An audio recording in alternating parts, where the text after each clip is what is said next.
കണ്ണാ, ആ ചേട്ടനില്ലേ? ഓടി കിതച്ചുകൊണ്ട് അവൾ കാർത്തിയുടെ മുന്നിൽ വന്നു നിന്നു. ഏത് ചേട്ടൻ? കാർത്തി ഫോണിൽ നിന്ന് മുഖമുയർത്തി നോക്കി. അത് പിന്നെ ബദ്രി. ആ പേര് പറയുമ്പോൾ അവളുടെ കവിൾ ചുവക്കുന്നത് അവൻ കണ്ടു. അയ്യടാ, പെണ്ണിൻ്റെ നാണം കണ്ടില്ലേ? കാർത്തി ചിരിച്ചുകൊണ്ട് അവളുടെ കവിളിൽ നുള്ളി. ഞാനൊന്ന് പറയട്ടെ കണ്ണാ. അവൾ ചിണുങ്ങി.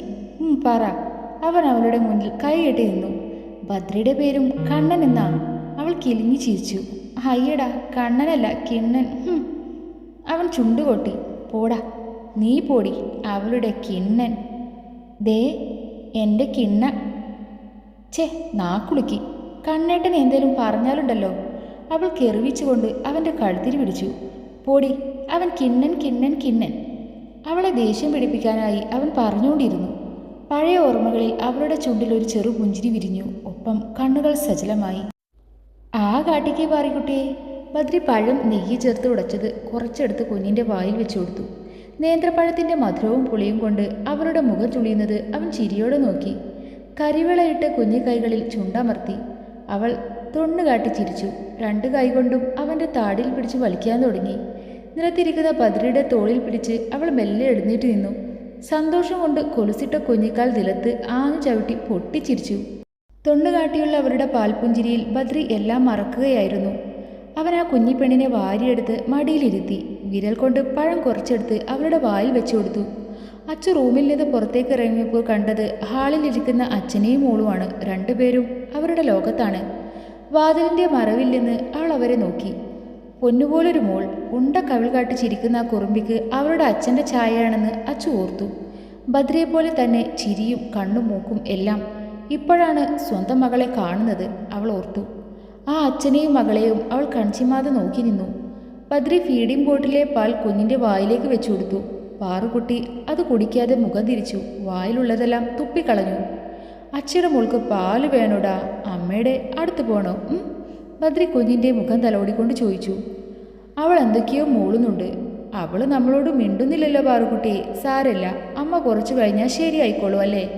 നമുക്ക് കാത്തിരിക്കാം അല്ലടി പെണ്ണെ. ബദ്രിയ കുറുബിയെ മടിയിൽ നിർത്തിക്കൊണ്ട് പറഞ്ഞു. അവൾ അവൻ്റെ കഴുത്തിൽ പിടിച്ചുകൊണ്ട് മൂക്കിത്തുമ്പിൽ കടിച്ചു പിടിച്ചു.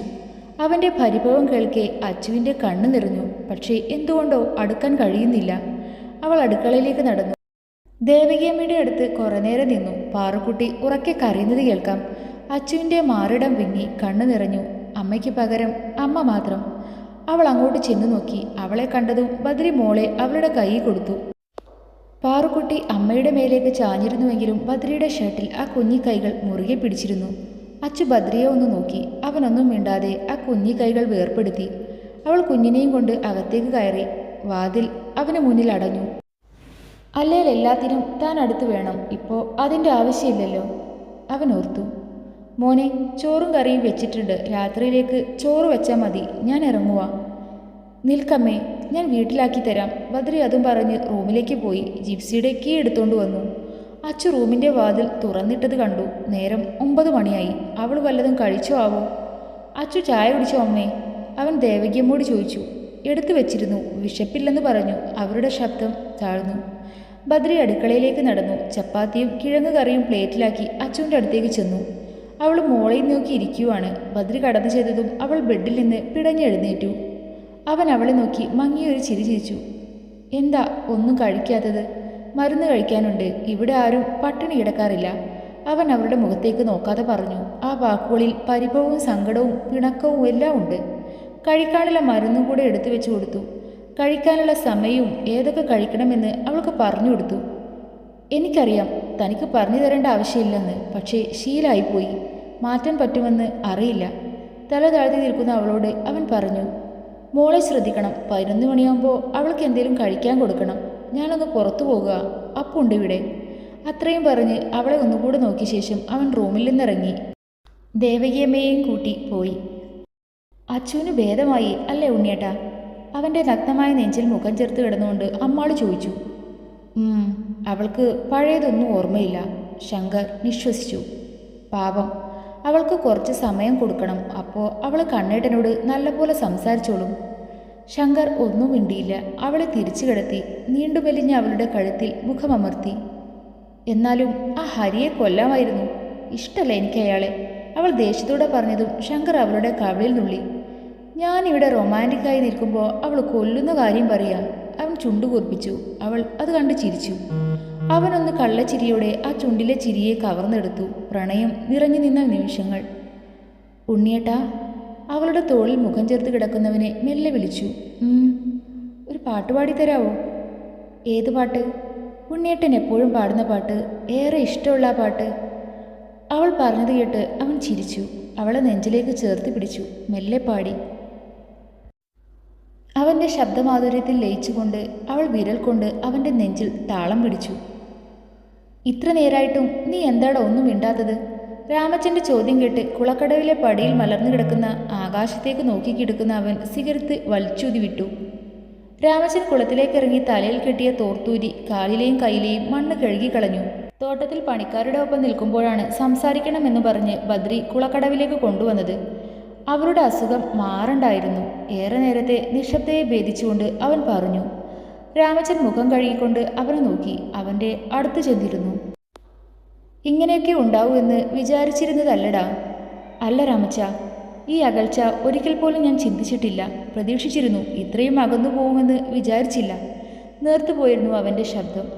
അവൾ പതിയെ മാറിക്കോളും. നീയല്ലേ ഉള്ളൂ അവൾക്ക്. പക്ഷേ ഞാൻ അവളെ മുതലെടുത്തു എന്ന് തോന്നില്ലേ രാമച്ച? പാറു, എൻ്റെ പാറുകുട്ടിയെ അവളൊരു തെറ്റായി കണ്ടാൽ സഹിക്കാൻ പറ്റില്ല എനിക്ക്. അവൻ്റെ ശബ്ദം ഇടറി. കയ്യിൽ സിഗരറ്റ് വലിച്ചെറിഞ്ഞ് എഴുന്നേറ്റിരുന്നു. അങ്ങനെ ഒന്നും ഉണ്ടാവില്ല. നീ വെറുതെ കാട് കയറി ചിന്തിച്ചു കൂട്ടണ്ട. സമയം കൊടുക്കണം അവൾക്ക്. പതിയെ പൊരുത്തപ്പെട്ട് വരട്ടെ. എന്നിട്ട് ശേഖരനെ കൊണ്ടുപോയി കാണിക്കാം.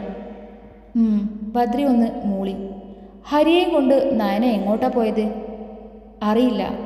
എന്തോ ചികിത്സയാണെന്ന് തോന്നുന്നു. നട്ടലിന് എന്തോ ചതവോ സ്ക്രാച്ചോ മറ്റോ ഉണ്ടെന്ന് അമ്മ വിളിച്ചപ്പോൾ പറഞ്ഞു. അവനെ കൊല്ലാൻ പറ്റിയില്ലല്ലോ എന്നത് ഇപ്പോഴും എൻ്റെ സങ്കടമാണ്. ബദ്രി ദേഷ്യത്തോടെ മുഷ്ടി ചുരുട്ടി പിടിച്ചു. ദത്തൻ എങ്ങനെയുണ്ട്? ചികിത്സയൊക്കെ വീട്ടിൽ നടക്കുന്നുണ്ട്. അമ്മയുണ്ടല്ലോ. പുന്നാരമ്മൻ പോയതിൻ്റെ സങ്കടത്തിലാണ്. അവൻ പുച്ഛത്തോടെ ചുണ്ടുകൊട്ടി. സത്യം പറഞ്ഞ ദത്തൻ കഥയറിയാതെ ആട്ടമാടുന്ന വെറും വിഡ്ഢിയാണ്. കണ്ണു മൂടിക്കൊട്ടിയിരിക്കുകയാണ് അയാളുടെ. ചുറ്റുമുള്ളവരുടെ സ്നേഹം സത്യമാണെന്ന് കരുതിയിട്ട്. രാമച്ചൻ ദീർഘനിശ്വാസത്തോടെ പറഞ്ഞു. ഞാൻ ഇറങ്ങട്ടെ. നേരം ഒരുപാടായി. അപ്പൂനെന്തോ പരിപാടി ഉണ്ടെന്ന് പറയുന്നു കേട്ടു. ഏതോ ക്രിക്കറ്റ് ടൂർണമെൻറ്റ്. ബദ്രി എഴുന്നേറ്റ് മുണ്ടുമടക്കി കുത്തി. എന്തായി അപ്പൂൻ്റെ കാര്യം? +2 എക്സാം എങ്ങനെ? ഈ തിരക്കിടയിൽ എങ്ങനെ എഴുതി പാസ്സായാവോ? രാമച്ചൻ പറയുന്നത് കേട്ട് ബദ്രി ചിരിച്ചു. ഡിഗ്രിക്ക് പോണില്ലത്ര അവൻ. ഏതേലും കോഴ്സ് നോക്കണം. ഇല്ലേൽ ചെക്കൻ മടിച്ചിരിക്കും. പാറുട്ടിയെ, ഞാൻ പോയിട്ട് വരാട്ടോ. വെറും നിലത്ത് നീന്തി കാലിട്ടടിച്ച് നീന്തി കളിച്ചുകൊണ്ടിരിക്കുന്ന പാറുക്കുട്ടിയുടെ അടുത്ത് മുട്ടുകുത്തിയിരുന്ന് അപ്പു അവളുടെ ഉണ്ടക്കവളിൽ ഉമ്മ കൊടുത്തു. ഞാൻ പോയി വേഗം വരാ ചുമ. കിണ്ണ, സോറി, കണ്ണേട്ടൻ ഇപ്പോൾ വരും. പിന്നെ ദേ ആ മാവിൻ്റെ ചുവട്ടിൽ വന്നു നിന്ന പാടത്ത് നടക്കുന്ന മാച്ച് കാണാൻ പറ്റും. പുഞ്ചിരിയുടെ അച്ചുവിനോട് പറഞ്ഞവൻ എഴുന്നേറ്റു. അച്ചു അവനെ നോക്കി തലയാട്ടി. അപ്പു ഒന്ന് ചിരിച്ചു. ഞാൻ അച്ചുമ്മ എന്നാ വിളിച്ചിരുന്നേ. അച്ചുമ്മ എന്നെ അപ്പുട്ട എന്നും കണ്ണേട്ടനെ കിണ്ണ എന്നാ വിളിച്ചിരുന്നേ. അപ്പു അവളോട് പറഞ്ഞതും അച്ചു മുഖമുയർത്തി അവനെ നോക്കി. അച്ചുമ്മയ്ക്ക് ഒന്നും ഓർമ്മയില്ലാലേ? കുറച്ച് ദിവസം മുന്നേ വരെ കണ്ണേട്ടൻ വേണമായിരുന്നു എല്ലാത്തിനും. കിണ്ണ കിണ്ണാന്ന് ഈ വീട്ടിൽ എപ്പോഴും മുഴങ്ങി കേൾക്കും. കണ്ണേട്ടൻ വാരി തരാതെ ചോറ് പോലും കഴിക്കില്ലായിരുന്നു അച്ചുമ്മ. പാറുക്കുട്ടിയേക്കാളും കൊഞ്ചിച്ചും പുന്നാരിച്ചുമായിരുന്നു അച്ചുമ്മയെ കണ്ണേട്ടൻ നോക്കിയിരുന്നത്. അപ്പുവിൻ്റെ കണ്ണുകൾ നിറഞ്ഞത് കണ്ട് വേദനയോടെ അവൾ തല താഴ്ത്തി. നിങ്ങളെ രണ്ടുപേരെയും ഒരുപോലെ നോക്കുമായിരുന്നു എൻ്റെ കണ്ണേട്ടൻ. ഇടയ്ക്കൊക്കെ അച്ചുമ്മയുടെ ഉറക്കം തടസ്സപ്പെടാതെ ഉറക്കം വിളിച്ച് കരയുന്ന പാറുക്കുട്ടിയും എടുത്ത് രാത്രിയിൽ നടക്കുന്ന കണ്ണേട്ടനെ എത്രയോ കണ്ടിരിക്കുന്നു. പാപം തോന്നും. അച്ചുമ്മയെ അത്രയ്ക്ക് ഇഷ്ടമാണ് എൻ്റെ കണ്ണേട്ടന്. അധിക നാളൊന്നും ഇങ്ങനെ വേദനിപ്പിക്കരുത്. കണ്ടിട്ട് സഹിക്കുന്നില്ല. അവളോട് അത്രയും പറഞ്ഞ് ക്രിക്കറ്റും കിറ്റും കയ്യിലെടുത്തവൻ പുറത്തേക്ക് ഇറങ്ങിപ്പോയി. അച്ചുവിന് വല്ലാത്ത സങ്കടം തോന്നി. കിണ്ണൻ. അവളുടെ ചുണ്ടുകൾ മന്ത്രിച്ചു. നിലത്ത് കൈവച്ചടിച്ചുകൊണ്ട് വിളിക്കുന്ന പാറുക്കുട്ടിയെ അവൾ വാരിയെടുത്തു. മുഖം മുഴുവൻ ചുംബനങ്ങൾ കൊണ്ട് മൂടി. അമ്മയുടെ പൊന്നോ. അവൾ വിങ്ങിപ്പൊട്ടിക്കൊണ്ട് കുഞ്ഞിനെ മാറോട് ചേർത്ത് പിടിച്ചു. ബദ്രി തിരികെ വരുമ്പോൾ കണ്ടത് മാവിൽ കെട്ടിയ ഊഞ്ഞാലിൽ പാറുക്കുട്ടിയെയും മടിയിലിരുത്തി മെല്ലെ ആടുന്ന അച്ചുവിനെയാണ്. കണ്ണുകൾ പാടത്ത് ക്രിക്കറ്റ് കളിക്കുന്ന പിള്ളേരിലാണ്. പാറുക്കുട്ടി കയ്യിലെ കളിപ്പാട്ടം തിരിച്ചു മറിച്ചു നോക്കി വായിലിടുന്ന തിരക്കിലാണ്. ബദ്രിയെ കണ്ടതും പാറുക്കുട്ടി അവന് നേരെ കൈ നീട്ടുന്നുണ്ട്. അച്ചു കുഞ്ഞിനെ അവൻ്റെ കൈ കൊടുത്തു. കൊടുക്കുമ്പോൾ അവനെ നോക്കി. ആ മിഴികൾ തന്നെ തന്നെ നോക്കി നിൽക്കുവാണെന്ന് കണ്ടപ്പോൾ ഉള്ളമൊന്ന് വിറച്ചു. മെല്ലെ മിഴികൾ താഴ്ത്തി മാറി നിന്നു. അച്ഛയുടെ പാറക്കുട്ടിയെ ബദ്രി നീട്ടി വിളിച്ചതും കുറുമ്പി കള്ള ചിരിച്ചുകൊണ്ട് ബദ്രിയുടെ തോളിൽ കിടന്നു. പിന്നെ തൊടിയിലേക്ക് കൈ ചൂണ്ടി.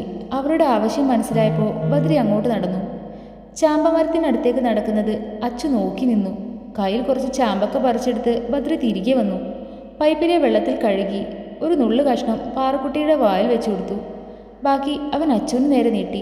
അവൾ അവനെ തന്നെ നോക്കി നിൽക്കുമായിരുന്നു. ബദ്രി അവളുടെ കയ്യിൽ മെല്ലെ തട്ടി. അവൾ ഞെട്ടിക്കൊണ്ട് പുറകോട്ട് മാറി. കയ്യിലുള്ള ചാമ്പക്ക അവൾക്ക് നേരെ നീട്ടി. മറുത്തൊന്നും ചിന്തിക്കാതെ അവൾ അത് വാങ്ങി. അവൻ്റെ മുഖം വിടർന്നു. ഒന്നെടുത്ത് കഴിച്ചു നോക്കുന്നത് കണ്ടപ്പോൾ ചുണ്ടിൽ പുഞ്ചിരി വിരിഞ്ഞു. പാടത്ത് പിള്ളേരുടെ ബഹളം ഉച്ചത്തിൽ കേൾക്കാം. അവൻ അങ്ങോട്ട് നോക്കി. എല്ലാവരും തുള്ളി ചാടുന്നുണ്ട്. കണ്ണേട്ടാ, ഞങ്ങൾ ജയിച്ചേ. ഞാൻ 6 സിക്സ് അടിച്ചു. അപ്പു സന്തോഷത്തോടെ ഓടി വന്നു. അവൻ്റെ ദേഹത്ത് ആകെ കളർ പൊടിയാണ്. അവൻ പാറുക്കുട്ടിയെ ഒരു കൈകൊണ്ട് വാങ്ങി. ഇതെൻ്റെ സന്തോഷത്തിന്. പോക്കറ്റിൽ നിറച്ച പൊടി അവൻ ബദ്രിക്കും അച്ചുവിന് നേരെ വാരിയെറിഞ്ഞു. വേഗം മോളെയും എടുത്ത് പാടത്തേക്ക് ഓടി. ഡാ കുരുത്തം കെട്ടവനെ! ബദ്രി തലയിൽ പൊടി കുഴഞ്ഞുകൊണ്ട് അലറി. ആ! കണ്ണിലേക്ക് പൊടിയായതും അച്ചു ബദ്രിയുടെ കയ്യിൽ അറിയാതെ പിടിമുറുക്കി. കണ്ണു തുറക്കുമ്പോൾ അവൾ പ്രയാസപ്പെടുന്നത് കണ്ടതും അവൻ വെപ്രാളത്തോടെ അവളുടെ മുഖം കയ്യിലെടുത്തു. അച്ചുട്ടാ, എന്താ പറ്റിയേ? അവൻ ആകുലതയോടെ ചോദിച്ചു. അവൾ അവൻ്റെ കയ്യിൽ മുറുകെ പിടിച്ചു.